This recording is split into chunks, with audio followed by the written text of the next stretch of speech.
Shalom, saudaraku yang sangat dicintai oleh Tuhan Yesus Kristus.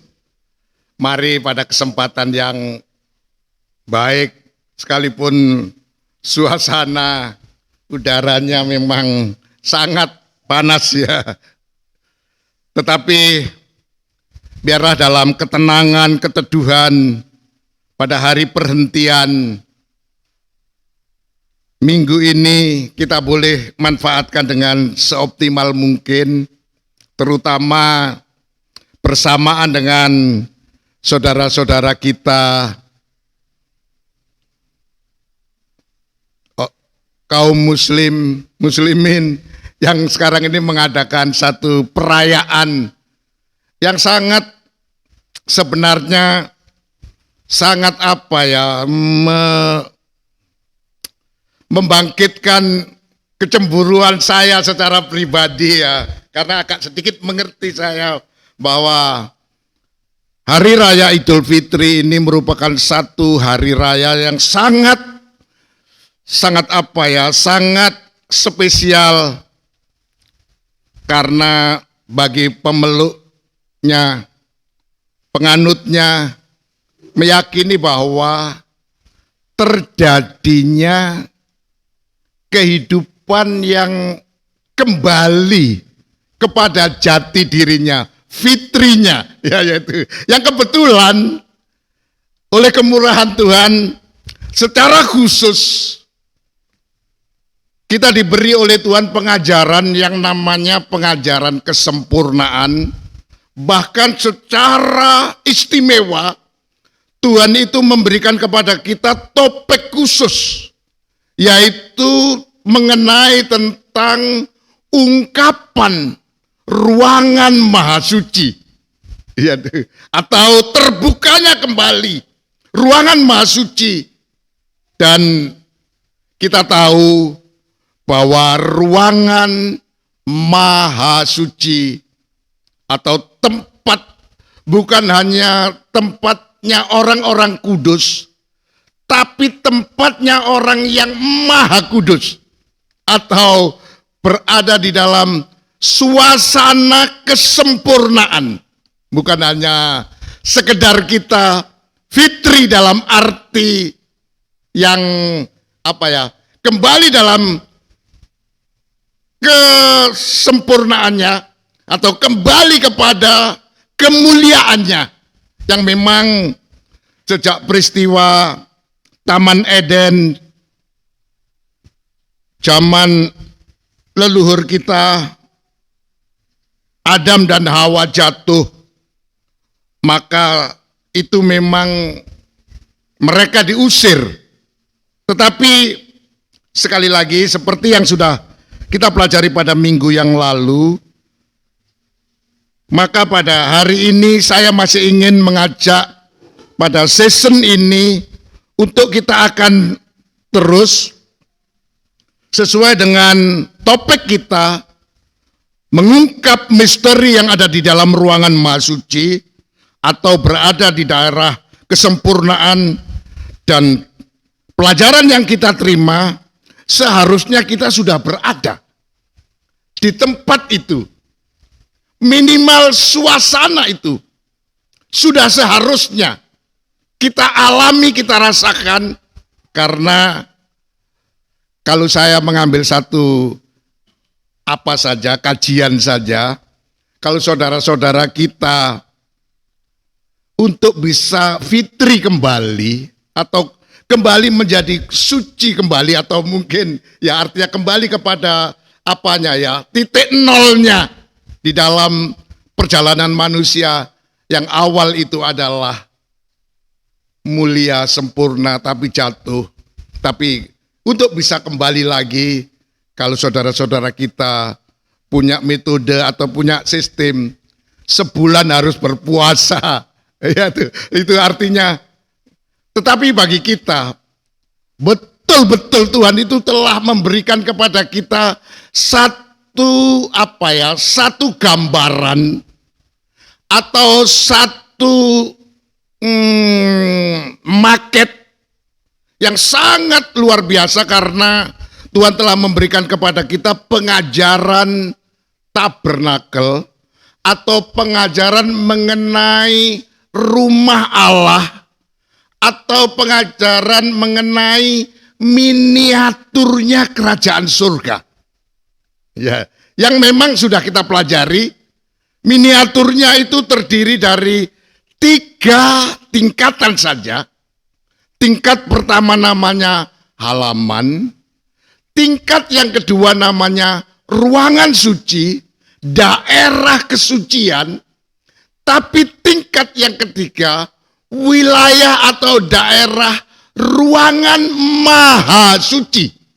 Betul-betul di atasnya kesucian sebagai titik akhir daripada kesucian, yaitu kesempurnaan.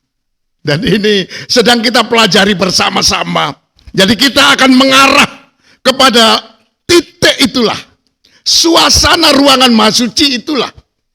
Ya, oleh karena itu mari pada kesempatan yang baik ini kita akan bersama-sama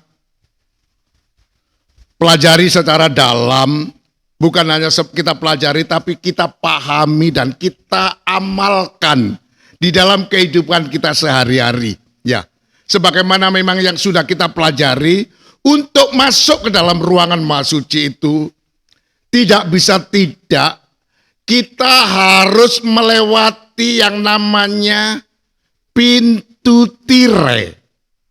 Kita pasti harus ingat ini. Arti daripada pintu tirai itu adalah perobekan daging.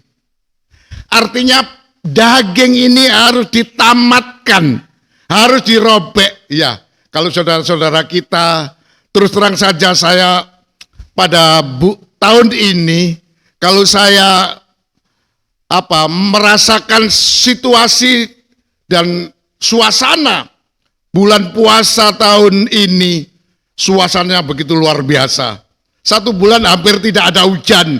Dan panasnya bukan main ya. Saya bisa bayangkan bagaimana proses mereka untuk bisa menahan nafsu ini bukan hal yang mudah. Sekalipun maaf kata mungkin hanya jam 4 pagi sampai mungkin setengah 7 untuk tidak makan itu ya. Tapi itu bukan. Sedangkan maaf kata saya sendiri kalau saya alami, saya di rumah saja pakai baju aja nggak tahan. Saking begitu keluar dari kamar atau dari ruangan yang ada kipasnya, begitu nggak ada kipasnya sudah kayak mandi saja. Begitu dan mendorong kita untuk memiliki nafsu minum. Jadi puasanya bisa digagal kalau memang itu tidak ada pergumulan. Saya bayangkan, saya hayatilah apa yang dilakukan saudara-saudara kita luar biasa. Tapi sebenarnya kita patut berterima kasih kepada Tuhan karena memang pintu tirai itu bagi kita sebenarnya penamatan daging. Ya, jadi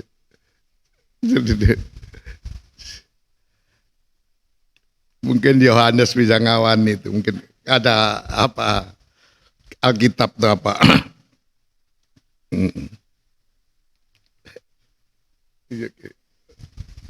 Ini mungkin apa, Kaunas? Barangkali perlu. Jadi apa itu?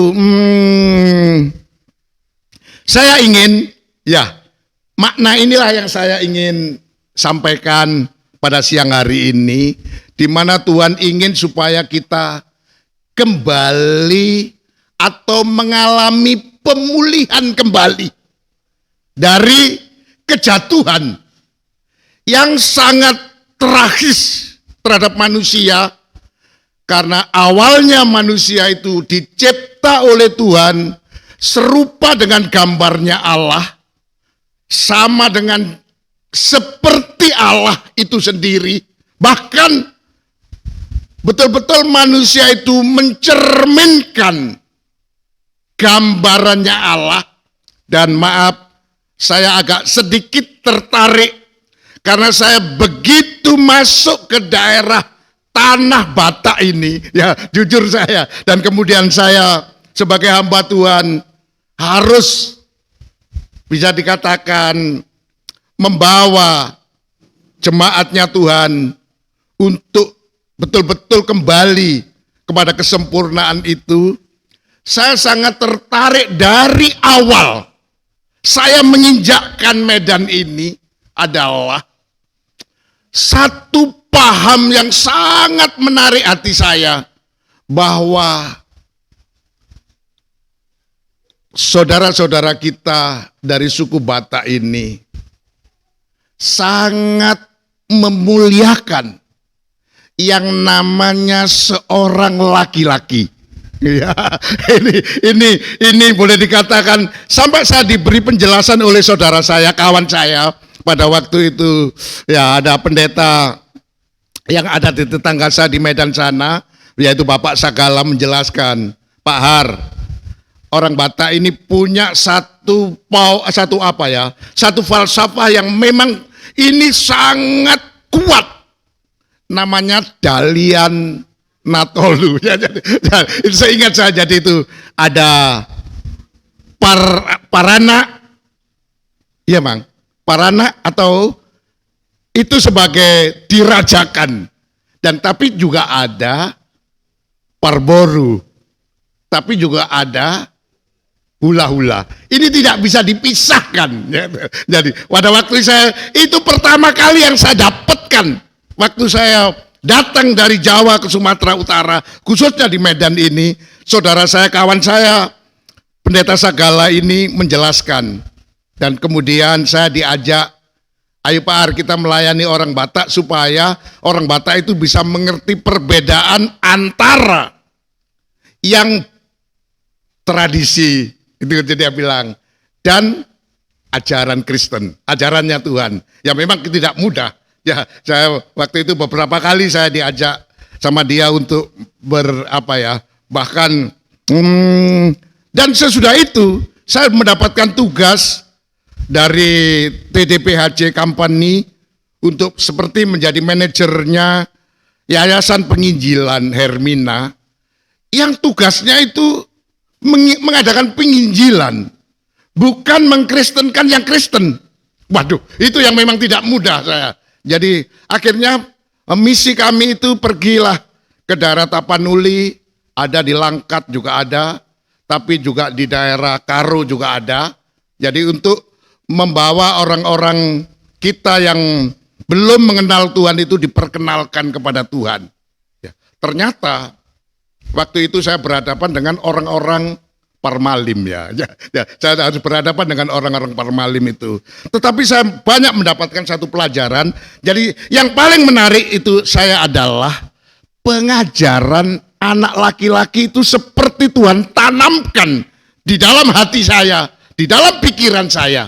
Karena memang ternyata saya ingin ajak sekali lagi saudara-saudara yang dicintai Tuhan ini untuk kembali lagi. Di dalam Allah bekerja, ada satu kesepakatan yang memang telah dilakukan, dikerjakan oleh Tuhan setelah Allah Tritunggal ya. Karena kita mengenal ada Allah Bapa, itu digambarkan sebagai Allah badan, tapi juga Allah jiwa, itu bagaikan Allah anak, dan ada unsur Allah roh. Jadi ada tiga kepribadian dari Allah itu, tiga unsur. Unsur Allah Bapa, badan, unsur Allah anak, itu jiwa, dan ada unsur roh. Dan itu kemudian diwujudkan unsur-unsur itu kepada manusia. Jadi itu sebabnya manusia itu sebenarnya bentuknya itu menyerupai, bukan hanya menyerupai, sama dengan Allah itu sendiri. Ada dagingnya, badannya, ada darahnya, dan ada rohnya. Jadi itu sebabnya 3 unsur ini sangat berbeda. Oleh karena itu pada waktu penciptaan untuk menjadikan manusia, Allah Tritunggal sudah menyepakatinya. Untuk itu coba kita akan baca bersama-sama sekali lagi Kejadian pasal yang pertama itu, ya. Pada ayat yang ke-26, Mang. Kita baca sekali lagi untuk menjadi perenungan yang dalam. Kejadian 1 ayat 26. Iya. Berfirmanlah Allah, baiklah kita menjadikan manusia. Perhatikan dengan baik, kata-kata kita itu menunjukkan kepada Allah yang saya katakan tadi, 3 unsur tadi itu. Karena ada Allah Bapa, ada Allah Anak, dan ada Allah Roh Kudus. Ya, saya tidak tahu bagaimana pemahaman orang terhadap 3 unsurnya Allah ini. Kalau ada perbedaan pendapat dan apa semua, ya no problem. Tapi ini keyakinan kita. Allah itu 3 unsur. Ada Allah Bapa, Allah Anak, ada Allah Roh. Dan mereka telah bersepakat bersama-sama pada penciptaan awal manusia.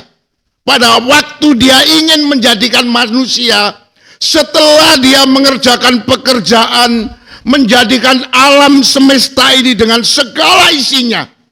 Ya, segala isinya, yang semua ciptaannya itu setelah diciptakan, dibuat, kemudian mereka evaluasi, kemudian mereka mengadakan penilaian semua ciptaan yang ada di alam semesta, baik dalam bentuk benda maupun dalam bentuk makhluk-makhluk hidup, itu nilainya hanya baik saja.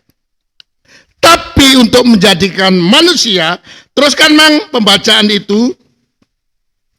Baiklah kita menjadikan manusia, iya, menurut gambar dan rupa kita. Sekali lagi kata kita itu K-nya besar. Itu menunjukkan kepada pribadi Allah. Jadi waktu Allah merencanakan untuk menjadikan manusia itu harus sama dengan Allah. Minimal 3 unsur ini harus terpenuhi.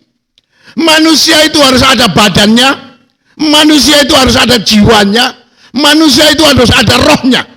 Jadi kalau nggak ada rohnya lewat sudah. Ya, itu sebabnya waktu begitu manusia dijadikan dari debu dan tanah, ada bentuknya dalam bentuk jasmani, badan, dan kemudian ada jiwanya, ada darahnya yang mengalir dalam tubuh manusia, maka oleh Tuhan dihembusi dengan nafas, dihembusi dengan roh, sehingga menjadi makhluk yang hidup. Kalau nggak ada rohnya, kembali, ya lewat sudah manusia itu, ya kembali ke debu dan tanah lagi. Tapi teruskan Mang.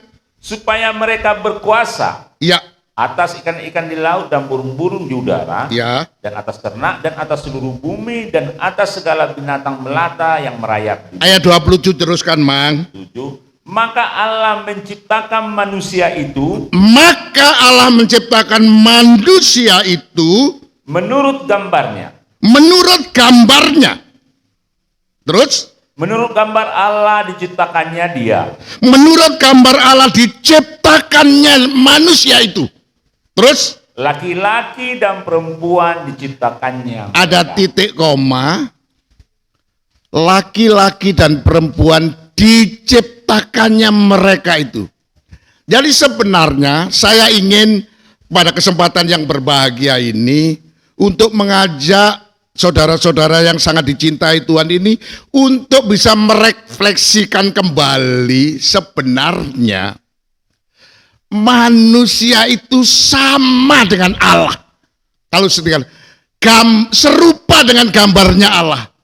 Jadi Allah itu digambarkan kepada wujudnya manusia. Rupanya itu ya di manusia itulah. Jadi sebenarnya kalau kita ingin memahami ilmunya Allah atau tentang kealahan, sudah kita kembali kepada keadaan kita sendiri. Ya, jadi itu sebabnya manusia itu minimal harus sehat badannya, sehat jiwanya, dan yang paling penting rohnya jangan mati. Jadi, rohnya itu harus sehat. supaya menjadi manusia yang serupa dengan gambarnya Allah. Ya, karena rupa Allah atau wujudnya Allah itu tidak bisa mati. Ya, dia itu hidup. Artinya Allah itu selalu apa ya? Selalu sehat.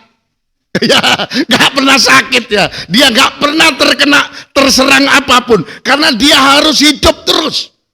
Ya, yaitu dan ketiga unsur ini pada hakikatnya satu. Ya, nanti kita akan perdalam di situ dan kemudian coba mang kita baca pada ayat 31. Ya. Ayat 31. Langsung ayat 31. Maka Allah melihat segala yang dijadikannya itu, Yaitu yang dijadikan oleh Allah terutama di hari ke-6 paruh terakhir, yaitu menjadikan manusia itu, kemudian oleh Allah dilihat, sekaligus dinilai. Apakah yang kujadikan ini dalam bentuk manusia ini sudah baik atau tidak?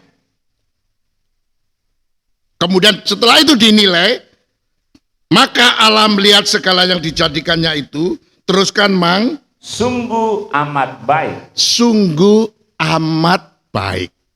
Mempunyai nilai yang sangat maksimal.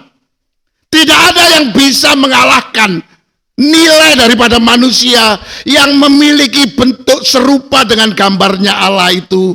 Nilainya sempurna. Karena sungguh amat baik. Jadi seperti yang sedang kita pelajari bersama-sama, kita sedang mempelajari tentang bagaimana seharusnya keadaan kita yang berada di dalam lingkup ruangan Maha Suci itu harus menjadi kehidupan yang sempurna. Kita sudah mendapatkan pelajaran tentang sempurna dalam arti memiliki kedewasaan rohani. Dan sekarang ini kita sedang belajar mengenai sempurna dalam arti memiliki nilai yang amat baik. Ya, seperti kata Sarah, kalau di dalam penilaian, di dalam pengajaran, baik di sekolah dasar atau tingkat dasar, tingkat menengah, sampai pada perguruan tinggi, maka nilai sangat baik itu nilainya 9 sampai 10. Tapi kalau baik saja, itu di bawah 9. Ya, paling enggak 8. Ya, artinya ini yang Tuhan mau. Supaya kita di hadapan Tuhan itu betul-betul memiliki satu predikat. Kalau di dalam istilahnya penjurnalan atau penilaian perhitungan di dalam pendidikan perguruan tinggi diistilahkan sebagai orang lulusan cum laude atau orang yang mempunyai nilai cum laude. Ya ini bahasa Inggris ya. Memiliki nilai yang istimewa. Nilai yang sangat tinggi. Seperti bagaimana Allah itu sebenarnya sejak awal ketika menjadikan manusia itu, Allah memberikan nilai kepada manusia itu sungguh amat baik. Manusia itu awalnya itu sempurna. Manusia awalnya itu mempunyai predikat cum laude. Ya, itu sangat istimewa. Kalau diistilahkan di dalam penjurnalan penilaian, istilahnya mempunyai indeks prestasinya itu memang. Ya, semua aspek kehidupannya, semua pelajaran yang didapatkan atau dipelajarinya itu, semua nilainya itu AA semua. Ya, artinya dia mempunyai indeks prestasi yang sangat baik. Ya, enggak tahu SAR berapa batasnya IP untuk menjadi sangat baik atau cum laude itu, Sak? 3, ke atas ya. 3, ke atas. Jadi kalau kita mempunyai indeks paling sedikit 3,5 harus kita. Ya jadi nanti kalau di dalam kehidupan kita sehari-hari, kita diberi pelajaran ini oleh Tuhan, nanti diuji oleh Tuhan, jangan kemudian nilai kita ini. Ya, jadi 3,5 itu seharusnya rata-rata itu berapa tiap apa itu? Tiap, iya. harus 87 ke atas. Tidak mudah ya. Tidak mudah kita untuk mendapatkan nilai 8,7 ke atas ya.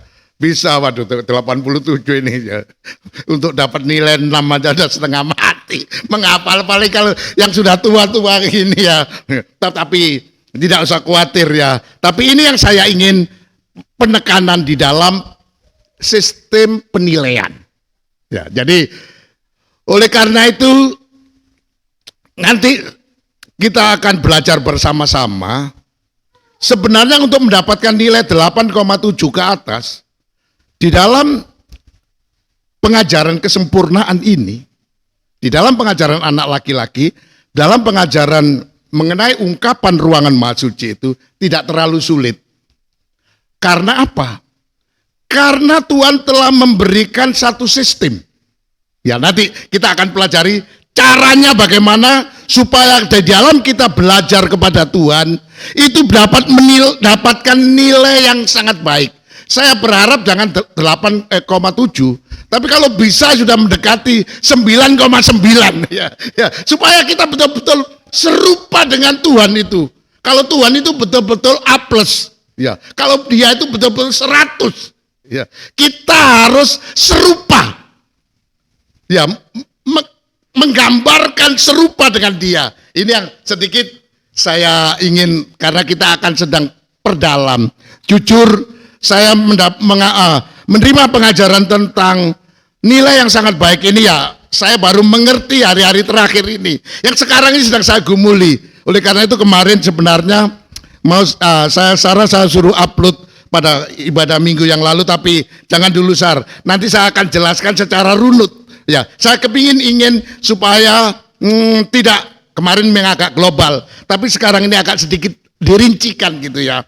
Saya ingin mengajak kepada kalian dan saya bersama-sama, saudara-saudara dicintai oleh Tuhan, bahwa bagaimana prosesnya Allah menjadikan, sesudah dijadikan itu kemudian dinilai. Ya, jadi ini ada proses menjadikannya, pembelajarannya, dan kemudian ada penilaiannya. Coba kita baca Mang pada Kejadian pasal yang kedua. Ya. Coba kita baca Kejadian pasal yang kedua. Bagaimana Allah menjadikan manusia itu, maka pada hari itu kemudian dia, coba Mang Kejadian 2 ayat 7 Mang. Kejadian 2 ayat 7. Iya. Ketika itulah Tuhan Allah membentuk manusia itu. Ketika itulah Tuhan Allah menjadikan manusia, membentuk. Jadi prosesnya manusia untuk menjadi serupa dengan gambarnya Allah itu ada satu proses yang namanya proses pembentukan. Ya, kalau sebenarnya kalau kita sedikit mengarah kepada sistem pendidikan belajar mengajar, sampai orang itu menjadi ahli di dalam suatu ajaran, karena banyak sekali pelajaran-pelajaran yang ada di dunia ini tentang apa ya, fak ya istilahnya gitu ya. Di sini kebetulan ada sarjana ekonomi 2 orang, ya Sarah dengan Bella. Kemudian ada juga sarjana hukum, ya salah satu diantaranya adalah Jeffrey. Jadi dia belajar tentang satu fak spesial namanya. Juga di sini ada sarjana teknik juga, yaitu Pepi. Dan nanti menyusul Yohanes. Ya, jadi dia adalah orang, dan ini pelajaran di perguruan tinggi, pelajaran fak ini adalah satu pembentukan karakter, satu proses membentuk karakter seseorang. Ya, dan itu ya memang tidak mudah ya. Prosesnya itu kalau dari awal, maaf, sekarang ini orang diharuskan TK, anak-anak harus diharuskan TK ya. Taruh kita nggak usah TK dulu. SD saja 6 tahun. SMP 3 tahun, 9 tahun. SMA 3 tahun. SMA 3 tahun, 12 tahun. Ditambah lagi ya minimal orang menjadi sarjana itu minimal paling tidak 8 semester itu kira-kira minimal lah 4 tahun. Tapi ada yang 5 tahun, ada yang sampai lebih ya. Ya, tergantung bagaimana orangnya. Ya, Sarah nggak sampai 4 tahun ya. Nah, ada keponakan saya itu sebagai sarjana teknik 3 tahun setengah selesai sudah. Waduh, dia juga lulusnya istimewa. Begitu lulus, belum sampai ke rumah sudah ditawari kerjaan. Kamu mau masuk Pertamina? Kamu masuk PLN? Waduh, jadi karena memang dia lulusnya istimewa, jadi sudah ditunggu oleh orang-orang yang itu. Jadi itu salah satu keponakan saya ya. Salah itu dan ini saya ingin sampaikan minimal harus mengikuti proses pembentukannya itu tingkat dasar sampai menengah saja sudah 17 tahun. Ditambah lagi minimal 20 tahun prosesnya. Ya. Tapi bagaimana Allah membentuk manusia itu sebenarnya bisa cepat juga bisa lambat. Tapi coba memang kita lihat ayat 7 dibaca ulang sekali lagi. Kejadian 2 ayat 7. Iya. Ketika itulah Tuhan Allah membentuk manusia itu dari debu tanah. Dari debu tanah. Dan menghembuskan napas hidup ke dalam hidungnya. Dan debu tanah itu bagaimana debu tanah itu dibasahi, dicampur air atau apa, diaduk atau apa, bagaimana prosesnya? Ya itu Tuhan yang tahu ya. Kemudian sudah itu langsung dibentuk. Begitu terbentuk, dihembusi dengan napas kehidupan atau dengan roh. Roh, kemudian Allah memberikan hembusan napas, rohnya itu. Terus Mang? Demikianlah manusia itu menjadi makhluk. Demikianlah prosesnya manusia menjadi makhluk yang hidup. Melewati proses pembentukan dari debu tanah, entah diproses. Kalau saya memperhatikan di tetangga saya di Pasar Miring bagaimana orang membuat batu bata. Ya karena saya selalu melihat bagaimana tanah itu kemudian dicampur air, sudah dicampur air diinjak-injak, sudah itu pakai jetor, sudah itu baru cetak, sudah dicetak, baru kemudian dikeringkan dibakar. Ya itu prosesnya batu. Entah bagaimana Tuhan menjadikan kita dari debu tanah itu, entah gimana ya.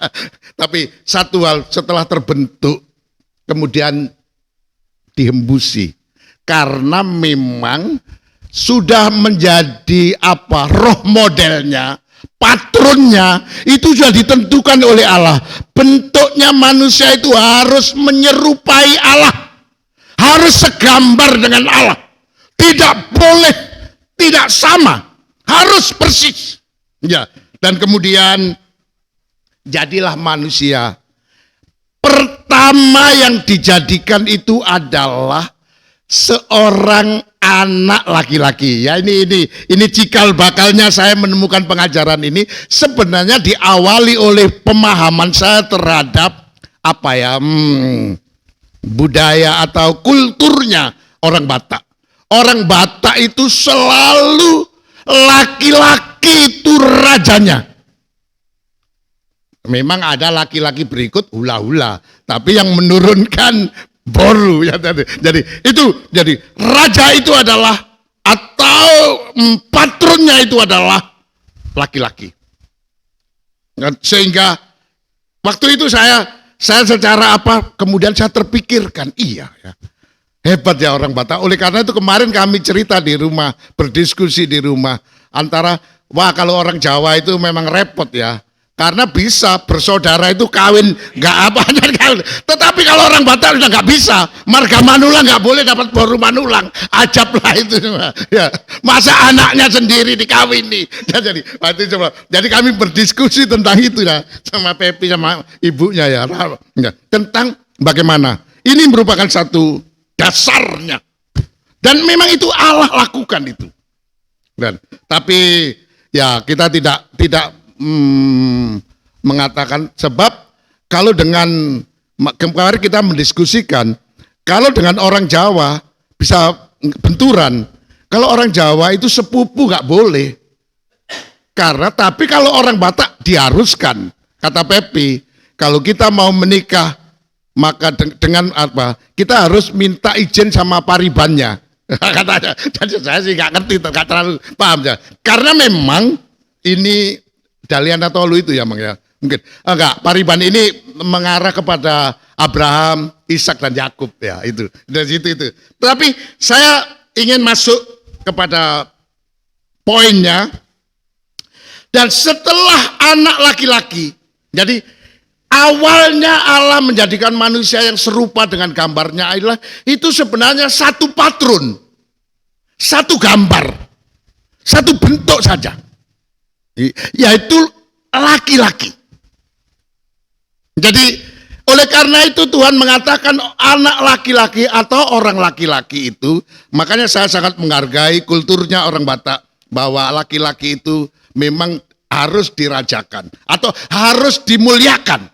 Karena laki-laki itu memang gambarnya harus mencerminkan kesempurnaan Allah, kemuliaan Allah. Coba Mang kita baca satu ayat Mang. Ya. Di dalam 1 Korintus pasal yang ke-11, 1 Korintus pasal yang ke-11, coba kita baca ayat yang ke-7 Mang. 1 Korintus 11 ayat 7. Ya. Sebab laki-laki tidak perlu menudungi kepalanya. Laki-laki tidak perlu pakai kerudung. Artinya karena kerudung itu bagaikan tanda penundukan, tanda ketaatan. Ya, kalau orang perempuan itu, kalau orang Timur Tengah harus pakai kerudung karena dia itu di bawah kekuasaan laki-laki. Dia harus tunduk pada laki-laki. Teruskan Mang. Ia menyinarkan gambaran dan kemuliaan. Laki-laki itu menyinarkan gambarnya dan kemuliaan dan kesempurnaannya Allah. Jadi inilah gambarnya Allah itu laki-laki. Jadi maaf kata sekalipun banyak perempuan, kalau nggak ada laki-laki nggak ada keturunan. Ya, karena dialah yang memiliki benihnya itu. Dia yang dipercaya oleh Allah untuk melanjutkan generasi itu. Ya, laki-laki itu adalah gambarnya. Selama ada laki-laki, tapi kalau nggak ada perempuan ya nggak. Ya, karena ini memang kedua. Tapi nanti saya akan masuk ke situ ya. Dan teruskan Mang. Tetapi perempuan menyinarkan kemuliaan laki-laki. Perempuan itu menyinarkan kemuliaan laki-laki. Jadi kalau kita ingin, maaf kata, melihat satu keluarga atau satu perkawinan, itu bisa dilihat laki-laki itu betul-betul sebagai seorang figur yang memang kepala atau sebagai figur penanggung jawab seperti Allah, begitu ya. Tapi juga bisa dilihat dari istrinya. Kalau istrinya tidak menghargai suaminya, wah ini celaka. Karena suami istri itu harus dikatakan di sini menyinarkan kemuliaan laki-laki, mencerminkan suaminya. Itu jawabnya biasanya karena itu biasanya di dalam satu ilmu biologis. DNA dari suami istri itu sama. Nanti dilihat anaknya, begitu dilihat DNA-nya, itu sama. Atau istilahnya itu identik dengan bapaknya, identik dengan mamanya. Jadi kalau untuk mencari sesuatu pembuktian bagaimana anak itu memang betul-betul anaknya si A, anaknya si B, itu dilihat DNA-nya kemudian dicocokkan identik tidak. Kalau tidak identik tidak bisa. Itu memang sudah dari sini rumusnya. Jadi sebenarnya DNA-nya laki-laki itu Allah. Karena dia harus menggambarkan Allah, mencerminkan Allah. Tapi perempuan itu harus mencerminkan kemuliaan laki-laki. Jadi DNA-nya itu sebenarnya bisa dapat DNA itu karena hubungan dengan laki-laki itu terjadilah DNA, keidentikan DNA-nya. Apalagi kalau kemudian itu DNA-nya disatukan laki-laki dan perempuan, keturunannya sampai ke berapa, bisa juga sampai cucunya pun masih bisa dilihat itu. Saudaranya pun masih bisa dilihat karena DNA-nya sama. Ya, itu satu pelajaran biologi ini ya. Tapi ini memang itu. Dasarnya dari sini. Ya, laki-laki harus mencerminkan, menggambarkan bahwa dia itu merupakan kemuliaan dari Allah. Itu harus dicerminkan. Dan tidak bisa mencerminkan Allah itu kalau tidak laki-laki. Oleh karena itu sedikit kita kembali kepada Kejadian pasal yang kedua tadi, Kejadian pasal yang kedua sedikit makanya saya ingin memperdalam hal ini. Coba kita baca ayat yang ke-8. Kejadian 2 ayat 8. Ya. Selanjutnya Tuhan Allah membuat taman di Eden. Selanjutnya Tuhan Allah membuat taman di Eden. Terus? Di sebelah timur. Ya. Disitulah ditempatkannya manusia yang dibentuknya itu. Yang dibentuk serupa dengan gambarnya Allah. Disitulah tempatnya manusia yang dibentuk serupa dengan gambarnya Allah itu di Taman Eden. Jadi memang manusia yang serupa Allah itu memang sangat diistimewakan. Karena dia memang mencerminkan gambarnya Allah. Laki-laki. Tapi kemudian dievaluasi kembali oleh Tuhan. Di dalam ayat 18. Kejadian 2 ayat 18. Iya. Tuhan Allah berfirman. Tuhan Allah berfirman. Tidak baik. Tidak baik. Kalau manusia itu seorang diri saja. Manusia di sini itu dalam arti laki-laki ya. Coba kalau dalam bahasa Toba apa ayat 8. Dunginina debata Jehovah ma. Dan jadi punjung colmai. Bukan laki-laki ya, colmai itu Ya bukan ya. Ya. Ya manusia ya. Ya manusia itu. Teruskan Aku akan menjadikan penolong baginya. Ya. Yang sepadan dengan dia. Karena sudah menjadi keputusan dari Allah Tritunggal. Pembentukan manusia itu serupa dengan gambarnya Allah. Dan bentuknya itu harus laki-laki dan perempuan. Tapi dasarnya, bahan bakunya dari tanah liat, sudah diembusi jadilah laki-laki. Dan sudah itu Tuhan menaruh di dalam tempat yang spesial karena anak laki-laki ini jolma dalam arti anak. Sebab kalau di dalam bahasa Inggris sedikit ya, mungkin Sarah agak sedikit mengerti dalam bahasa Inggris ya. And the Lord God said, this is God is. Di sini dikatakan, it is not God that the man. The man. Iya. Iya, Sar. Man berarti anak laki-laki ya. Secara khusus dia itu berbicara anak laki-laki. Jadi anak laki itu tidak baik kalau seorang diri. Karena dia belum bisa menggambarkan rupa Allah yang utuh. Yang sempurna. Memang dia itu serupa dengan gambarnya Allah. Ditempatkan di tempat kesempurnaan. Maha kudus. Maha suci. Yaitu Taman Eden. Tapi karena dia itu masih seorang diri, karena gambarnya Allah itu akan bisa tercermin di antara laki-laki dan perempuan yang sedikit nanti akan saya dalamkan menjadi satu. Coba teruskan sekali lagi pada ayat yang ke-21. Proses pembentukan dari seorang perempuan yang menjadi penolong sebenarnya menjadi kehidupan yang sepadan.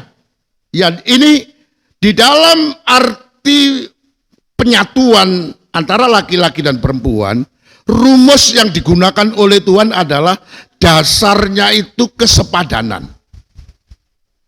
Memiliki arti dan nilai yang sama. Jadi istilahnya ini pelajaran bagi suami istri ya. Seperti Pak Amang Manulang sama Mama Bella itu harus mengerti dasar ini. Termasuk saya, termasuk Bapak Rahel sama siapa? Kemudian Yuli dan Jeffrey. Harus paham ini. Karena Allah akan menjadikan manusia seorang penolong baginya dengan kata-kata sepadan. Sedikit ini agak sedikit diperdalam. Yang sepadan dengan dia. Bahasa Bataknya apa sepadan? Sedikit ya. Karena biar pelan-pelan gak usah kesusu. Ya. Hubaen di ibana sada panguripana bahen dongana. Apa Mang? Nggak ada Mang, kata-kata sepadan nggak ada. Sepadan di situ Panguripina, apa itu? Penolongnya, bahen dongana. Nggak ada ya. Wah, ini Pak bahaya ini, nggak boleh. Nanti orang-orang Batak ini bisa berbahaya ini ya. Oke lah ya. Bahasa Inggris ada sih, tapi saya tidak. Ya, kalau di bahasa Inggris dikatakan comforted because they are not. Oh, bukan ada bahasa Inggris ini di.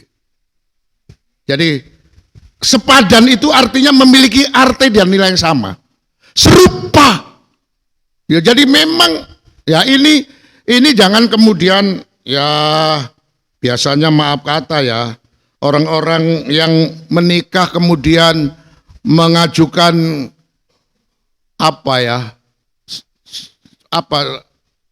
perceraian mengajukan ke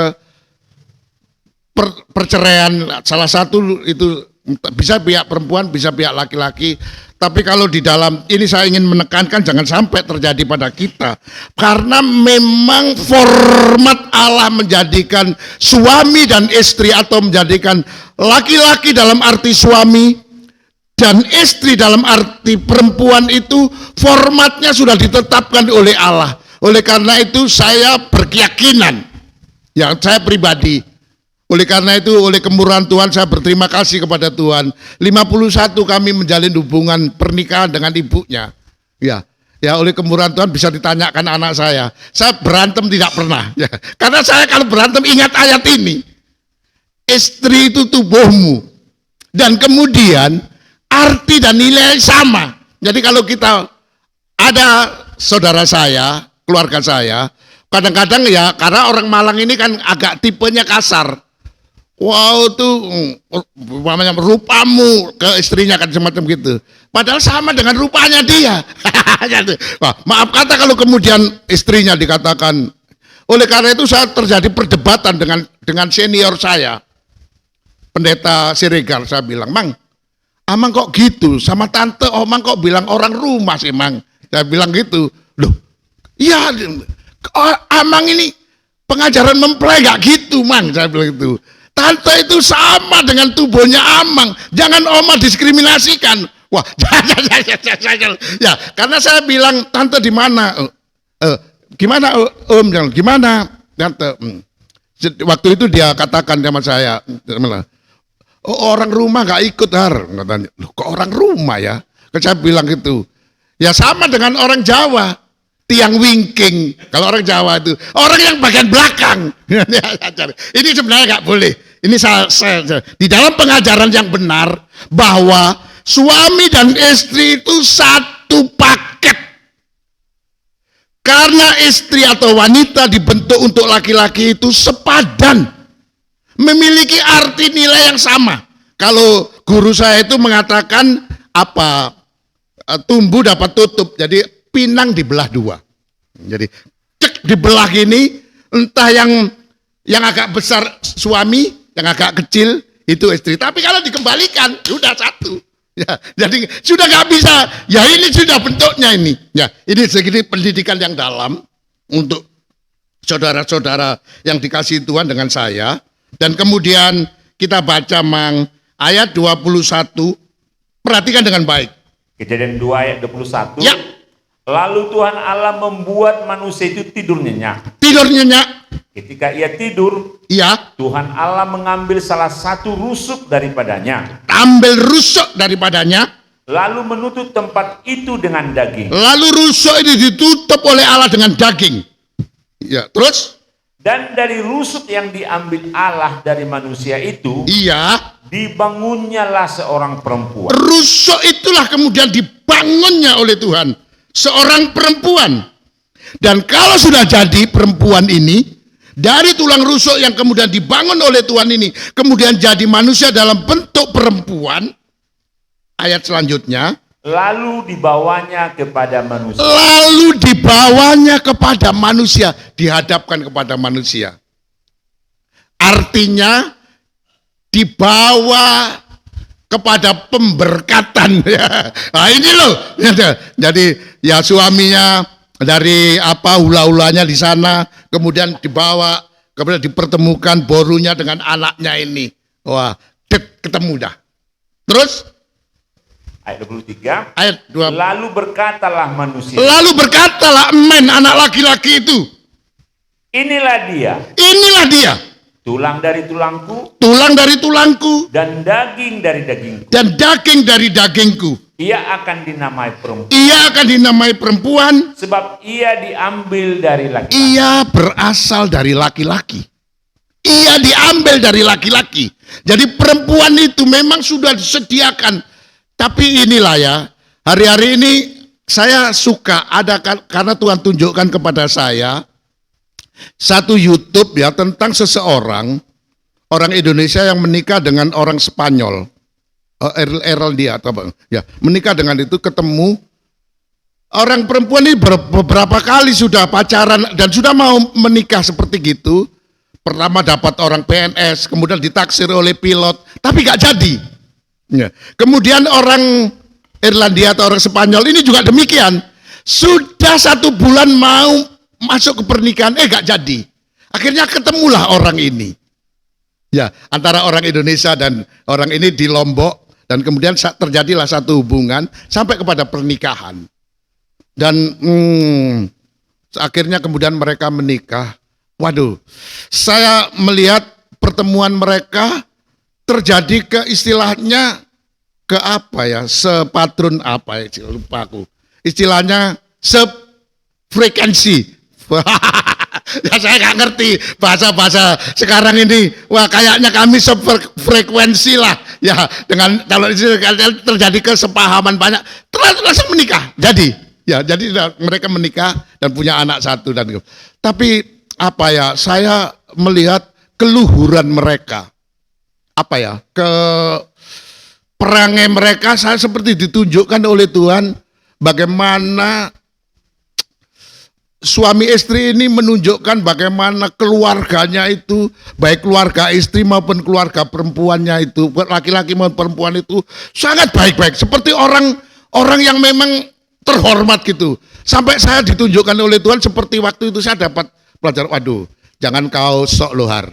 Kalau kamu bisa mempelajari kesempurnaan apa, ada orang-orang yang di muka bumi itu yang mempunyai sifat kepribadian yang sangat luhur, memanusiakan manusia, penghargaan terhadap manusia, itu sangat luar, kekeluargaannya begitu bagus.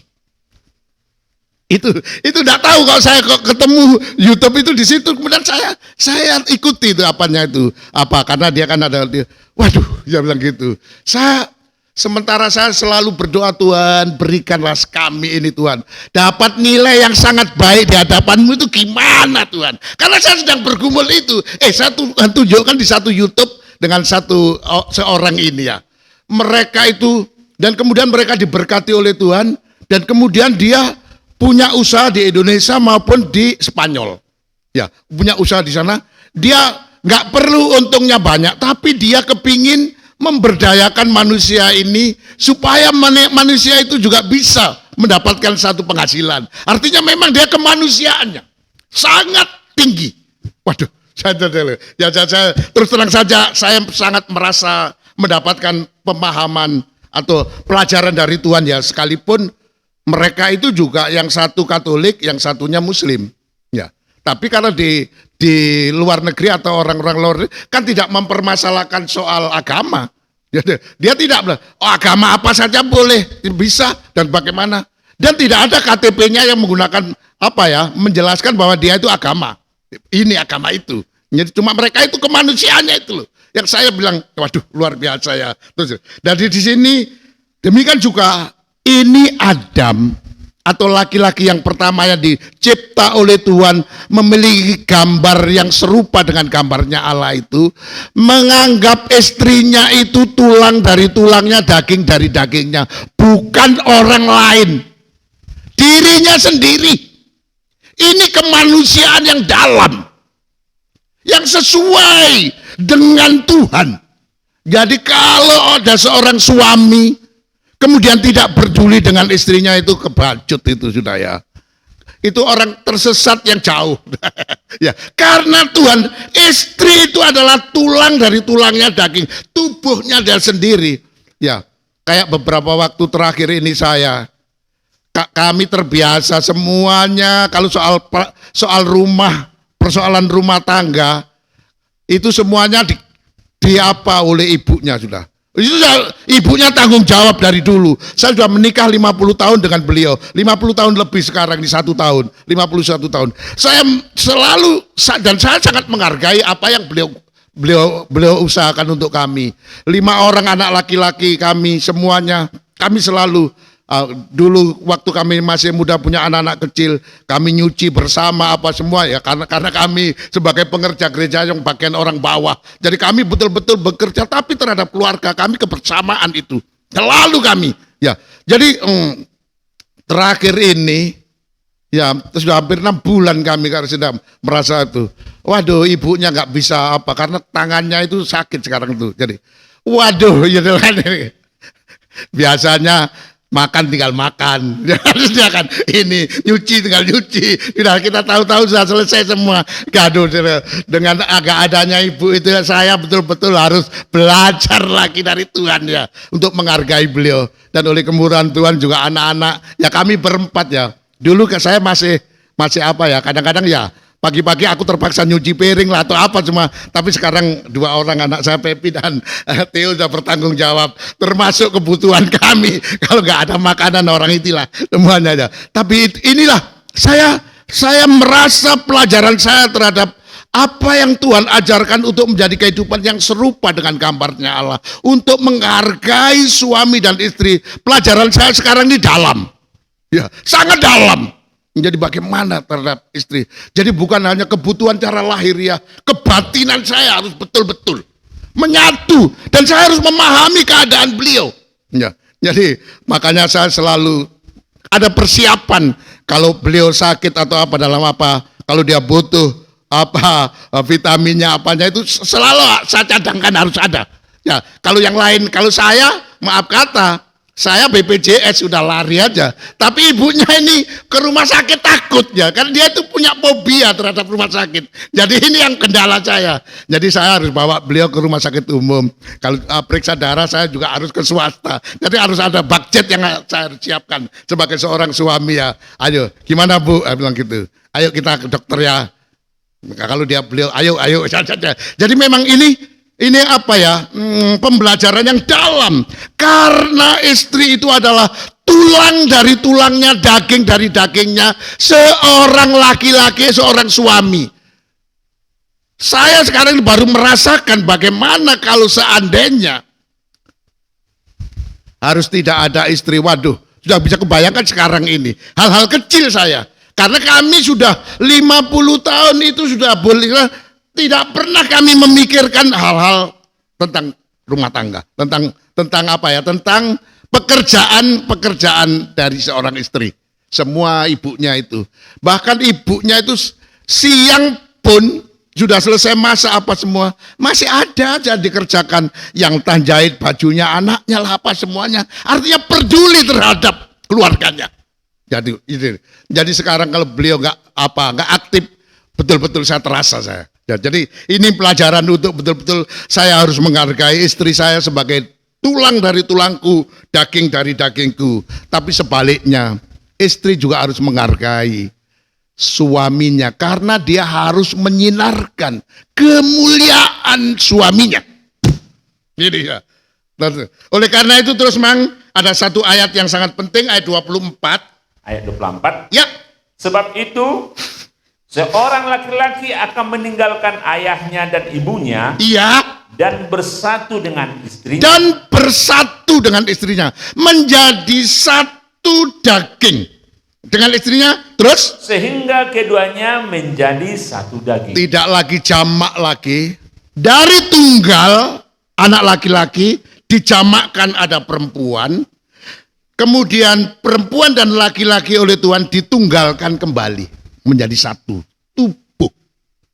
Tidak dua lagi, tapi satu tubuh suami istri itu. Jadi ini memang pelajaran yang sangat berharga buat kami, kita-kita yang sudah menikah ini. Suami istri itu harus satu tubuh. Ya, belajarlah kita sama-sama untuk bisa memahami jodoh kita.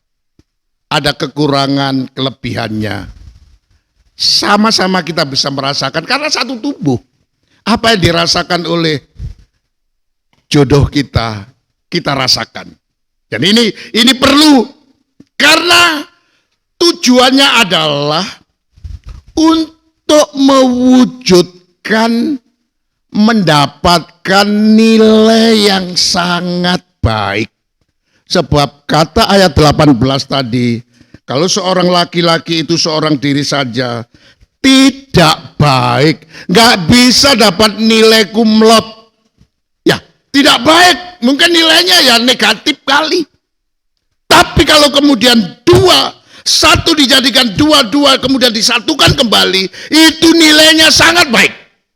Serupa dengan gambarnya Allah. Itulah bentuknya Allah itu. Laki-laki dan perempuan, tepatnya suami dan istri yang disatukan menjadi satu tubuh. Tidak dua, ya, tapi satu tubuh. Ya, ada di dalam Injil Matius dikatakan bahwa bukan dua, tapi satu. Ini rumus untuk bagaimana kita mendapatkan nilai yang sangat baik. Kita cerminkan di dalam rumah tangga kita, di dalam keluarga kita. Nanti semua akan melihat. Paling sedikit kalau orang lain tidak melihat, no problem. Di internal kita bisa kita rasakan. Suasananya itu suasana damai. Suasana ruangan mak suci.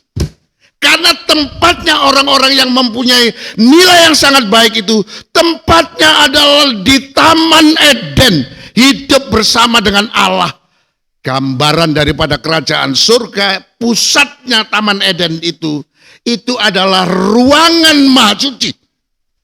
Bawahnya itu ruangan suci, dan paling bawah sekali itu halaman. Ya, jadi bukan istilahnya kalau di dalam bahasa pengajaran, halaman itu sama dengan tempatnya orang-orang yang dibenarkan. Tapi ruangan suci itu adalah tempatnya orang-orang yang disucikan. Ruangan maha suci itu adalah tempatnya orang-orang yang maha suci, orang yang disempurnakan. Jadi inilah apanya kerajaan surga itu. Dari orang benar kita harus meningkat menjadi orang suci. Dari orang suci kita harus meningkat menjadi orang yang disempurnakan. Supaya kita bisa kembali, maaf kata, fitrah kembali. Ya, menjadi apa? Format yang sudah rusak itu. Peristiwa Taman Eden yang sudah hancur atau yang sudah bisa dikatakan tragedi yang mengerikan itu, menghilangkan kemuliaan manusia, menghilangkan kesempurnaan manusia, itu bisa dikembalikan kembali. Jadi prosesnya ke sana ya. Oleh karena itu saya agak sedikit memperdalam lagi kepada season ini. Pada waktu manusia jatuh, oleh Allah diusir dari Taman Eden, dan kemudian Taman Eden dijaga dengan pedang yang bernyala-nyala, supaya jangan sampai ada orang masuk, orang-orang yang di luar Taman Eden itu ada orang-orang berdosa, taruh juga mungkin orang suci, tapi belum sempurna. Mungkin yang masih bisa ada dosanya, karena belum sempurna. Supaya jangan sampai masuk kemudian makan pohon kehidupan. Sebab kalau dia makan ke pohon kehidupan, dia tidak bisa mati lagi. Dia akan hidup selama-lamanya. Kalau dalam keadaan dia belum sempurna, hidupnya itu belum sempurna selama-lamanya. Jadi itu bahayanya. Oleh karena itu Tuhan berikan pedang yang bernyala-nyala. Ya, itu dikisahkan di Kejadian pasal yang ketiga. Tapi saya percepat sekarang. Bagaimana setelah manusia jatuh, maka kemudian Tuhan mulai kembali memulihkan, kembali merekonstruksi ulang, memperbaharui kembali kepada manusia itu. Dan pekerjaan itu dibagi karena Allah itu 3 oknum, 3 pribadi. Dalam pembagian kerjanya manusia, menjadikan manusia itu dalam kurun waktu 6 hari. Dibagi 2 hari pekerjaannya Allah Bapa, 2 hari pekerjaannya Allah Anak, 2 hari pekerjaannya Allah Roh Kudus. Jadi ekstafet. Ya. Pada zaman Adam sampai zaman Abraham, itu Allah Bapa bekerja. Bagaimana cara bekerjanya? Memulihkan keadaan seorang laki-laki. Yaitu apa? Adam dan Hawa oleh Tuhan diberi satu benih yang supaya dia bisa melahirkan manusia atau anak laki-laki yang serupa dengan gambarnya. Yang kemudian diberi nama Set. Inilah Allah bekerja. Merekonstruksi ulang.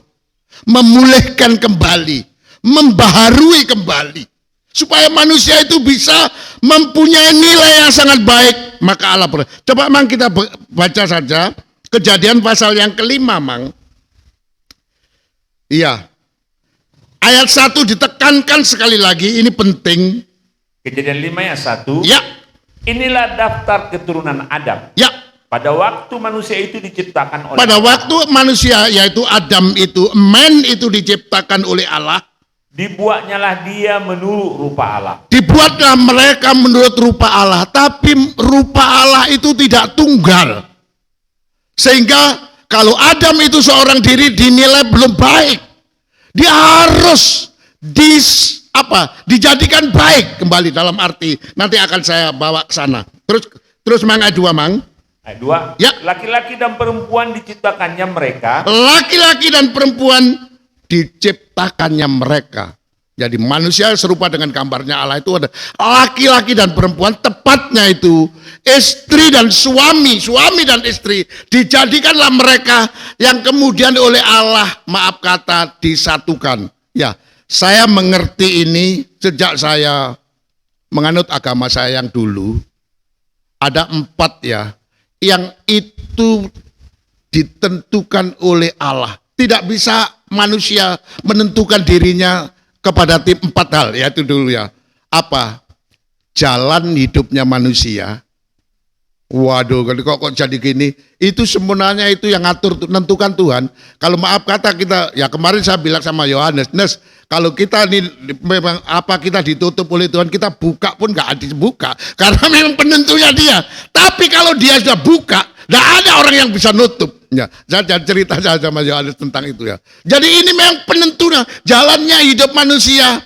Oleh karena itu sekalipun maaf kata keadaan saya hanya pas-pas atau apa ya, penentuan Tuhan, saya syukuri aja. Saya nggak pernah ngomel, nggak pernah iri hati dengan orang yang punya mobil mewah apa semua bisa kesana kemari. Apalagi sudah tua gini, penentuan saya. Ya, saya bersyukur sekali kawan-kawan saya aja sekarang ini. Jadi kemarin saya ngubungi adik saya ya di kampung ya. Saya kasih ucapan selamat sama mereka, dia bilang, Mas, kawan-kawanmu entek loh Mas. Kawan-kawan saya sebaya, kawan saya main itu semua tahu ya. Kawan saya sekelas, semua habis kata dia. Ini. Wah, iya ya. Wah, syukurlah aku dek umur panjang dek. Jadi ya, sudah sekalipun sakit-sakitin saya syukuri lah. Kawan-kawan sudah pada lewat semua. Itu berapa tahun, 10 tahun yang lalu udah ada itu. Saya pulang kampung ke rumahnya dia loh, ketemu istrinya. Mana apa? Loh, gak denger ya Mas, wis lewat. Ya, sekarang itu orang mati itu nggak tunggu tua, masih muda pun bisa. Ya, jadi, waduh, ini jalan hidup manusia itu penentunya Tuhan. Rezeki itu juga, itu dari Tuhan. Kemudian mati itu Tuhan yang menentukan, yaitu tadi. Dan yang keempat, jodoh. Saya terus terang aja kemarin juga bercerita dengan ibunya, dengan apa loh. Karena kalau di kampung saya, maaf kata ya, saya lihat paman saya itu nikah dengan, ya sebenarnya paman dari mama, paman dari, jadi anaknya ini bingung kita mau manggil apa, jadi kan seperti, karena saudara dengan saudara, karena orang, itu nanti ceritanya beda kalau orang Batak. Kalau orang Batak marga Manulang nggak bisa dapat Manulang, jadi harus marga lain. Oleh karena itu adalah pariban apa semuanya perdebatannya. Kalau di kampung saya adalah Pak D saya dapat bule saya, tante saya. Jadi ini papa tua dengan mama udah, ya inang udah. Ya, jadi bisa dapat itu. Jadi kemana itu manggilnya? Jadi, nah, itu bisa terjadi. Jadi itulah. Jadi akhirnya perjodohan ya. Tapi anehnya keluarga saya, ya terutama keluarga saya ini, aku memang bilang ada enggak lah aku kalau dapat orang kampung gini saya apa masih bulat kita. Jadi ya ternyata kami lah satu keluarga itu, saya dapat adik saya dapat kabupaten lain, adik saya perempuan dapat juga dari kecamatan lain, adik saya yang laki-laki dapat lagi, jadi nggak ada dari adik saya itu yang satu kampung.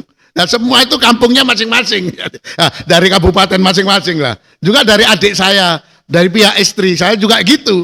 Karena lihat, loh, itu Pak D-nya dengan bulenya kemana? Manggil anaknya mau panggil kakak, salah, panggil adik salah. Jadi ya sudahlah, istilahnya apa sajalah, nggak usah membahasakan lah itu. Jadi ini saya ingin mengajak kita bersama-sama untuk kemudian laki-laki dan perempuan diciptakannya mereka supaya apa?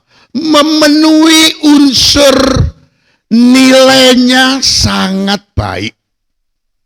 Jadi kalau suami istri itu bisa ingin mendapatkan nilai baik, maaf kata janganlah berantem lah. Janganlah sikut-sikutan atau sedikit-sedikit emosi. Kau ini tubuhnya sendiri dikau-kaukan. Ya. Salah. Jadi ini nilai yang harus kita dapatkan, yang harus kita perjuangkan dari saya ambil sudut pandang perspektif kulturnya dari Tuhan. Itu suami istri harus satu. Dan kemudian ayat yang ketiga, Mang, loncat ayat 3. Ayat 3. Ya. Setelah Adam hidup 130 tahun. Setelah Adam hidup 130 tahun. Ia memperanakkan seorang laki-laki. Iya. Menurut rupa dan gambarnya. Ini ada ayat tambahannya menurut gambar dan rupa gambarnya. Terus? Lalu memberi nama Set kepadanya. Tapi kita review kembali, Mang. Sebelum lahirnya Set, Kejadian pasal yang keempat, Mang. Kita baca ayat 1, Mang. Kejadian 4 ayat 1. Iya. Kemudian manusia itu bersetubuh dengan Hawa istrinya. Iya. Dan mengandunglah perempuan itu lalu melahirkan Kain. Teruskan, Mang, ayat. Maka kata perempuan itu, iya. Aku telah mendapat seorang anak laki-laki dengan pertolongan Tuhan. Ayat 2 perhatikan. Ayat 2. Selanjutnya dilahirkannya lah Habel. Iya. Adik Kain. Iya. Dan Habel menjadi gembala kambing domba. Iya. Kain menjadi petani. Kain menjadi petani. Teruskan, Mang. Setelah beberapa waktu lamanya, iya. Maka Kain mempersembahkan sebagian dari hasil tanah itu kepada Tuhan sebagai korban persembahan. Habel juga mempersembahkan korban persembahan dari anak sulung kambing sedikit dombanya. Kita loncat pada ayat 25, Mang. Ayat 25. Ya. Adam bersetubuh pula dengan istrinya. Iya. Lalu perempuan itu melahirkan seorang anak laki-laki. Perempuan seorang anak laki-laki. Dan menamainya Set. Teruskan. Sebab katanya. Allah telah mengaruniakan kepadaku. Allah telah memberikan rahmat. Allah telah memberikan anugerah, Allah telah memberikan kasih karunia-Nya kepadaku. Anak yang lain Iya, sebagai ganti Habil. sebagai ganti Habil. Karena kisah di pasal 4-nya itu sebagai satu persoalan. Setelah mereka makan buah pengetahuan baik dan jahat, itu kemudian diwujudkan oleh Tuhan. Anak yang jahat itu Kain, anak yang baik itu Habil. Anak yang baik dibunuh oleh yang jahat, maka habislah yang jahat. Yang baik, tinggal yang jahat. Tapi anugerah Tuhan, kemurahan Tuhan, rahmat Tuhan, Allah bekerja kembali. Karena memang Allah akan konsisten dengan janjinya untuk menjadikan manusia itu harus memiliki bentuk yang serupa dengan gambarnya Allah. Sehingga Allah ada zaman Adam sampai kepada zaman Abraham. Dia bekerja Allah Bapa untuk menurunkan, untuk membentuk, untuk menjadikan, untuk melahirkan anak laki-laki yang berawal dari Set, yang berasal dari benihnya Allah, rahmat Allah, anugerah Allah, karunia Allah. Apa? Benih gambar Allah itu diturunkan kembali oleh Allah kepada Adam dan Hawa. Lahirnya lah Set yang memiliki bentuk serupa dengan gambarnya Adam. Adam serupa dengan gambarnya Allah. Ini pengajaran anak laki-laki diberikan kepada Adam. Maka lahirlah Set. Set terus melanjutkan pengajaran anak laki-laki itu sampai kemudian dikatakan, coba Mang kita baca ayat 6 pasal 5 Mang. Kejadian 5 ayat 6. Iya. Setelah Set hidup 105 tahun, Iya. ia memperanakan Enos. Anak laki-laki itu dilahirkan. Sudah di ayat 9 Mang. Atau ayat 8. Ayat 8. Atau 9 ya. Ya. 9 saya ulangi. Setelah Enos hidup 90 tahun, Iya. ia memperanakan Kenan. Memperanakkan Kenan, anak laki-laki terus. Jadi inilah tugasnya Allah. Karena Allah harus menjadikan manusia itu serupa dengan gambarnya Allah. Dan rupa gambar Allah itu tercermin dalam laki-laki. Yang kita baca 1 Korintus 7 tadi. 1 Korintus 11 ayat 7 tadi. Anak laki-laki terus diturunkan. Dan seterusnya ayat 12. Ayat 12. Iya. Setelah Kenan hidup 70 tahun, Iya. ia memperanakan Mahalalel. Iya. Ayat 32. Ayat 32. Setelah Nuh berumur 500 tahun, ia memperanakan Sem, Ham, dan Yafet. Pasal 11 mal kita baca. Ayat 11 kita baca. Ayat yang ke-10 Mang. Kejadian 11 ayat 10. Iya. Inilah keturunan Sem. Inilah keturunan Sem, anaknya Nuh. Laki-laki yang pertama. Pembawa marga Nuh itu. Teruskan Mang. Setelah Sem berumur 100 tahun, Setelah berumur 100 tahun Sem, ia memperanakan Arpasad. ia memperanakkan Arpasad. Ayat 12 Mang. Ayat 12. Setelah Arpakshad hidup 35 tahun, Iya. ia memperanakan Selah. Ia memperanakkan Selah. Waduh, kalau zaman sekarang sudah 30 lamun, di zaman Arpakshad sudah menikah ya. Tapi zamannya apa? Nuh punya anak itu umur 500 tahun. Ya kan? Ini tahan dia. Tapi saya tidak bicara soal jasmani, nanti akan saya bawa. Dan kemudian sampai akhirnya dari Terah kemudian lahirlah Abram. Ayat itu ayat yang ke 27 Mang. Ayat 27. Ya. Inilah keturunan Terah. Ya. Terah memperanakkan Abram. Kemudian Terah memperanakkan Abram. Jadi dari zaman Adam sampai Set yang serupa dengan gambarnya Allah itu terus itu berkelanjutan itu. Benih anak laki-laki itu, pengajaran anak laki-laki itu sangat dominan. Dari apa? Dari Tarombo pertama sampai Tarombo ke-20, dari Tarombo Adam sampai ke Tarombosnya Set, sampai ke Tarombo Adam ini, mungkin ada 20 ini terus berjalan, anak laki-laki terus dilahirkan.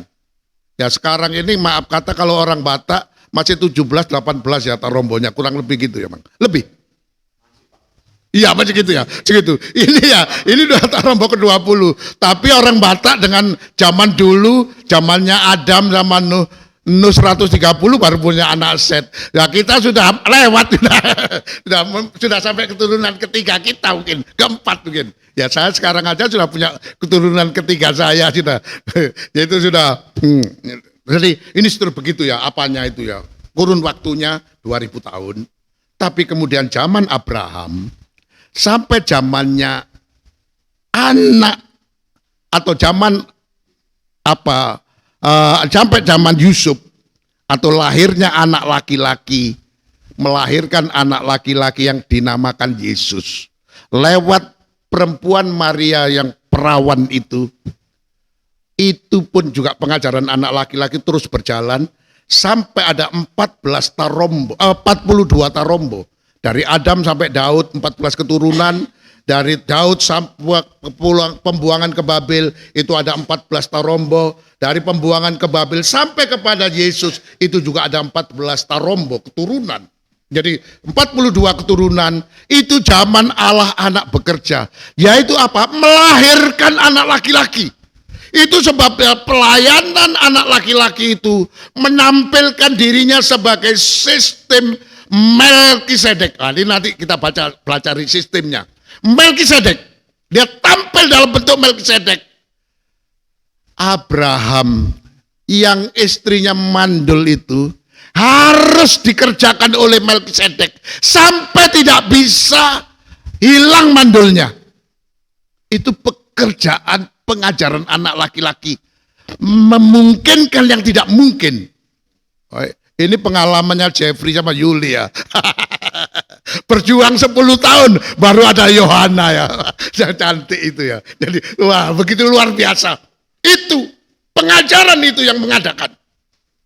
Itu namanya pengajaran anak. Memungkinkan. Demikian juga dari Ishak sampai bisa menurunkan Yakub itu juga mustahil. Tapi tidak dimustahilkan. Karena istrinya Ishak juga mandul. Tidak mungkin melahirkan, bisa melahirkan. Jadi memang pengajaran anak laki-laki ini pengajaran yang luar biasa, dahsyat. Anak laki-laki harus dilahirkan, harus dijadikan. Supaya terus berkelanjutan. Sampailah kepada Yusuf. Sekarang saya ingin membawa masuk ke dalam zamannya Roh Kudus. Zamannya Roh Kudus, maka lahirlah anak laki-laki yang bernama Yesus. Dari Yusuf dengan istrinya yang masih perawan yang suci. Tapi Yusuf bisa punya keturunan Yesus.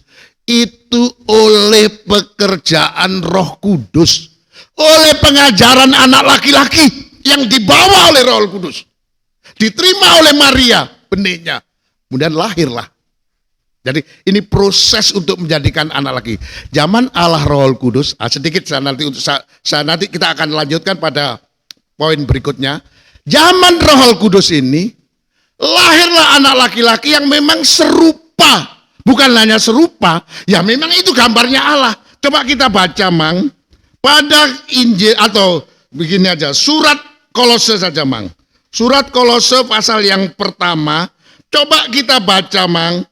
Surat Kolose pasal yang pertama pada ayat yang ke-15, Mang.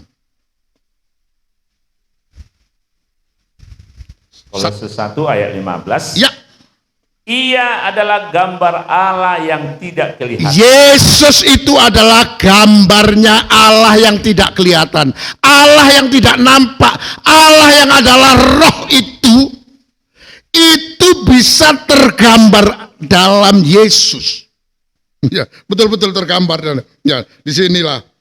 Coba kita baca ayat 17, Mang. Ayat 17. Iya. Ia ada terlebih dahulu dari segala sesuatu. Iya ada. Dia adalah Ada, dia sebelum ada sesuatu dia sebenarnya sudah ada. Tapi ayat 18, Mang. Ayat 18. Iya. Ialah kepala tubuh. Kristuslah anak laki-laki itu adalah kepalanya tubuh. Terus? Yaitu jemaat. Yaitu jemaat. Sedikit saya akan dalamkan sini. Jemaat itu adalah tubuhnya Kristus. Kristus itu kepala. Kalau dalam bahasa lain sebenarnya, Kristus itu adalah jemaat itu adalah istrinya. Yesus itu suaminya jemaat. Ini gambarannya. Sebenarnya bukan gambarannya, faktanya demikian ya. Tapi coba Mang, kita baca Kolose pasal yang kedua, agak kita perdalam di dalam ayat 9 Mang. Kolose 2 ayat 9. Iya. Sebab dalam dialah, sebab di dalam Yesus Kristuslah berdiam secara jasmania. Berdiam secara jasmania. Seluruh kepenuhan ke Allah. Seluruh kesempurnaan Allah itu ada pada Yesus secara jasmani. Seluruh kesempurnaan Allah itu ada di dalam Yesus. Ya, jadi Yesus itu sebenarnya karena memang dia tubuhnya Allah. Dialah yang harus mencerminkan kepalanya. Dia itu di dalam Yesus itu secara jasmania, seluruh kepenuhan Allah. Dalam bahasa Indonesia terjemahan lama dikatakan demikian. Karena di dalam Yesus Kristus terhimpun segala kelimpahan wujud Allah berlembaga. Jadi kelembagaan Allah itu, wujudnya itu, gambarannya, rupanya itu ada pada Yesus. Dan kemudian ayat 10 dikatakan, dan kamu pun disempurnakan di dalam dia juga. Jadi kita ini disempurnakan. Coba Mang dalam bahasa salinan terjemahan yang baru ayat 10 Mang. Ya. Dan kamu telah dipenuhi di dalam dia. Kamu juga telah dipenuhi di dalam dia. Dalam ayat yang ke-10 dalam bahasa terjemahan lama dikatakan, dan kamu pun disempurnakan di dalam dia itu, yang menjadi kepala segala pemerintah dan kuasa. Jadi kita ini adalah dipenuhi, disempurnakan untuk menjadi tubuhnya Kristus. Jadi kita harus mencerminkan kemuliaannya Kristus karena kita tubuhnya Kristus sebagai jemaat. Jadi jemaat walaupun masih muda, maupun yang sudah menikah, yang sudah tua, semua itu harus mencerminkan kemuliaannya Kristus. Dan Kristus itu mencerminkan kemuliaan Allah. Karena di dalam Kristuslah sebenarnya gambarnya Allah. Bukan hanya gambarnya, wujudnya Allah itu di situ. Dan ini sedikit saya percepat. Zaman Allah Roh Kudus bekerja, yang dilahirkan pertama adalah anak laki-laki yang bernama Yesus Kristus. Itulah suaminya jemaat. Itulah kepalanya jemaat.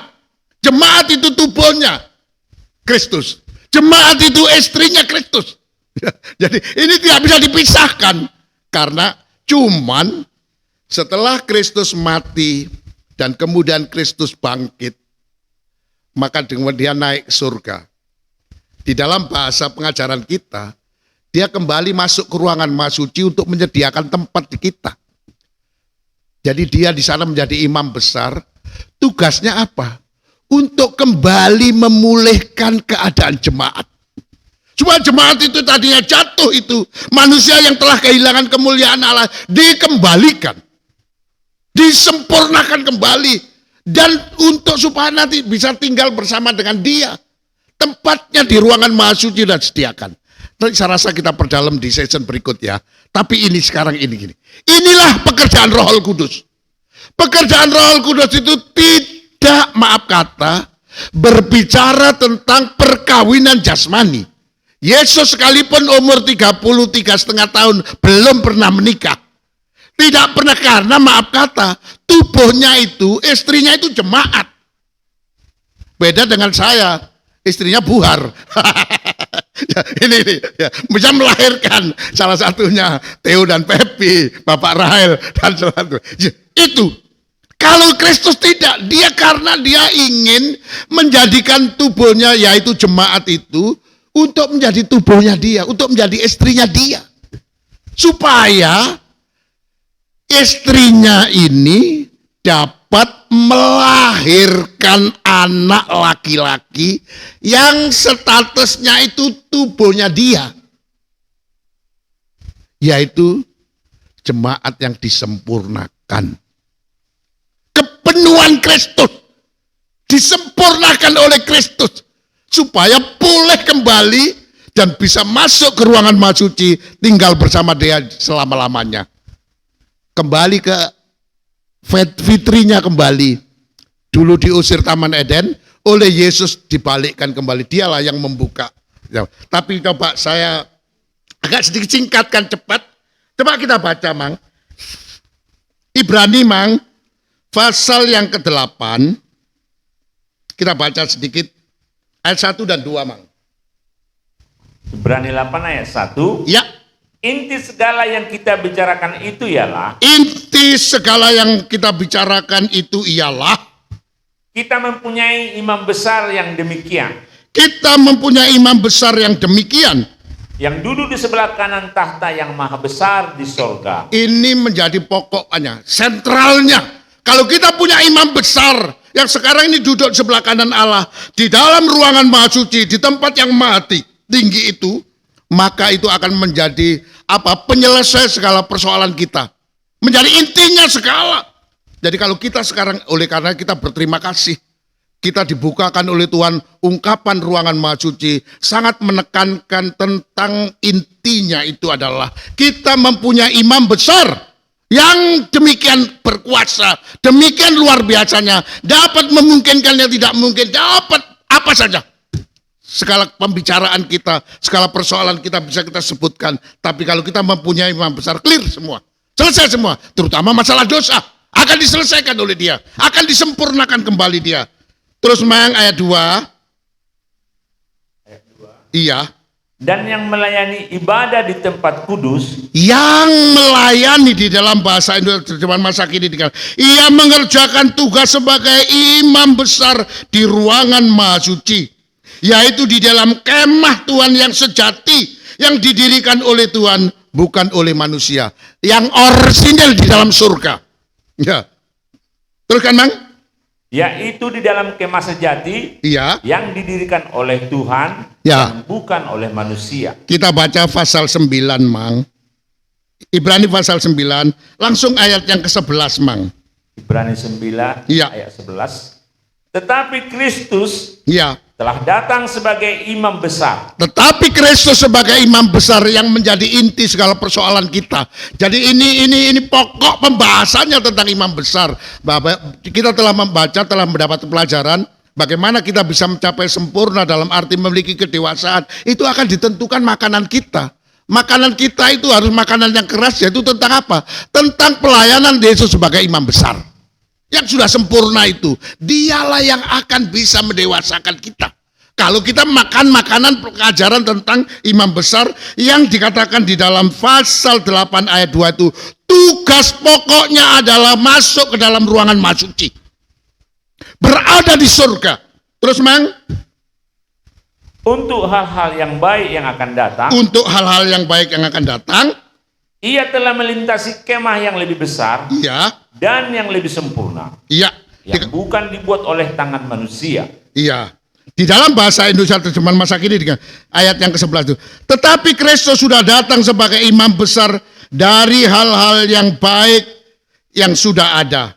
Kemah Tuhan di mana ia mengerjakan tugasnya sebagai imam besar adalah kemah yang lebih agung dan lebih sempurna.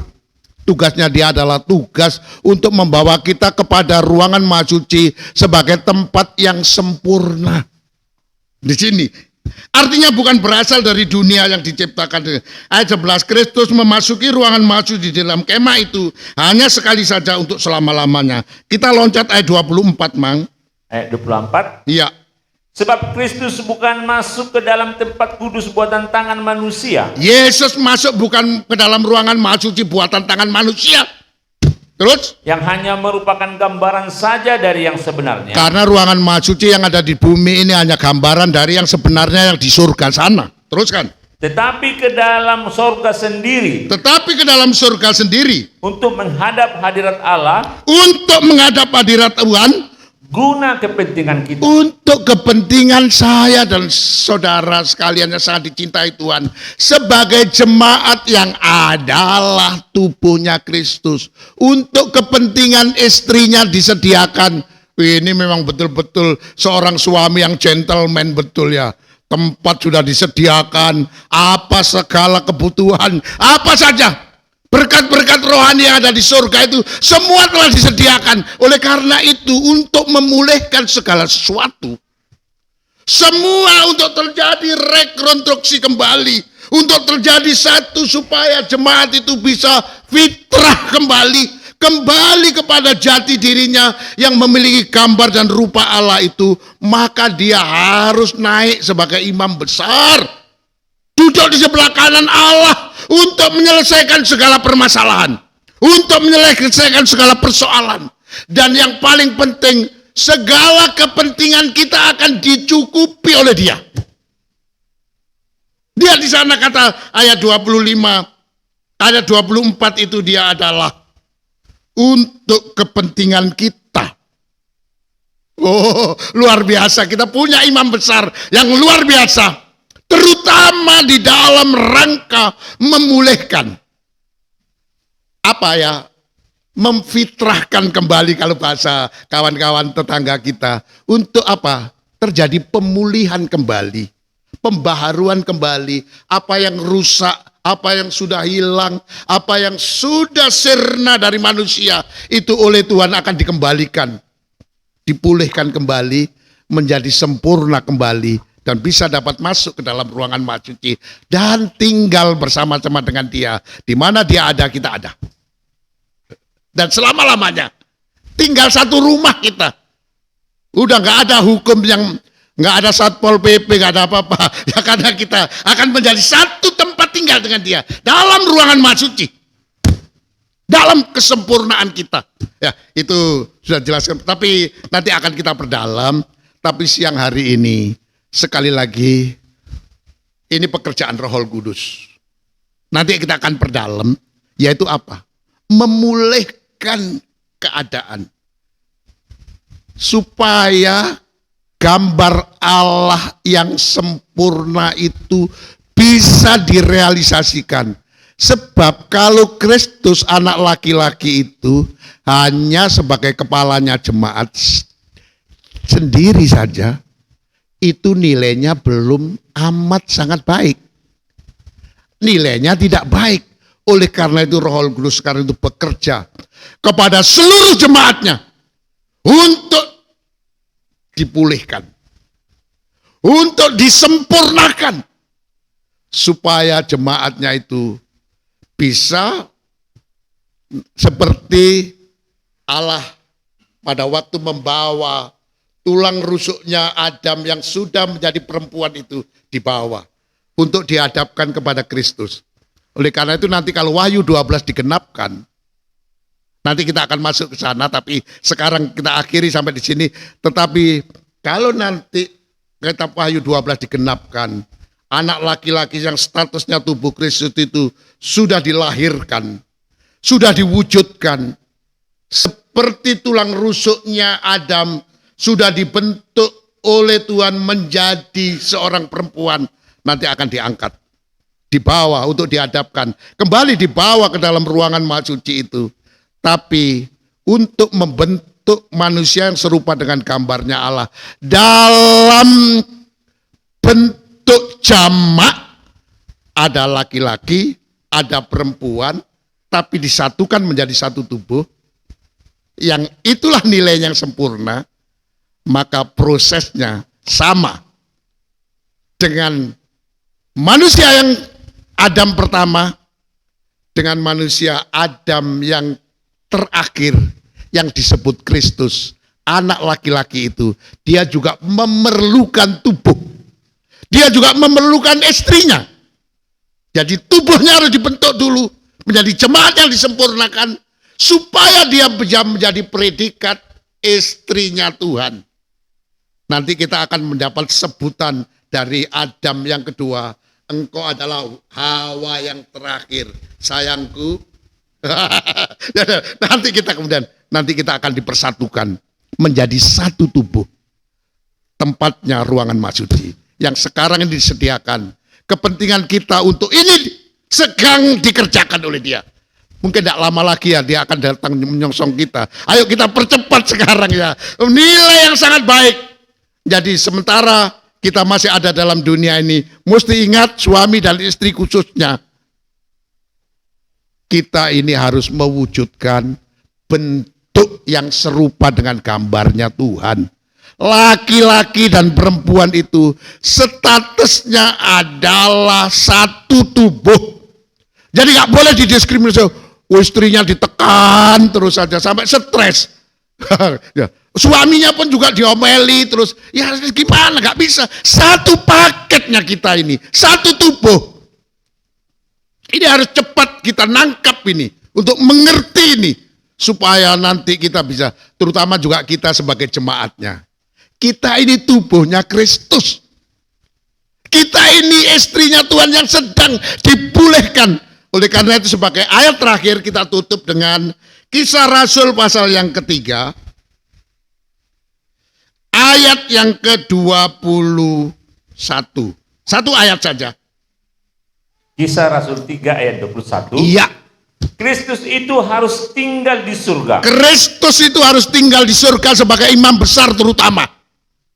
Terus? Sampai waktu pemulihan segala sesuatu. Sampai pemulihan segala sesuatu.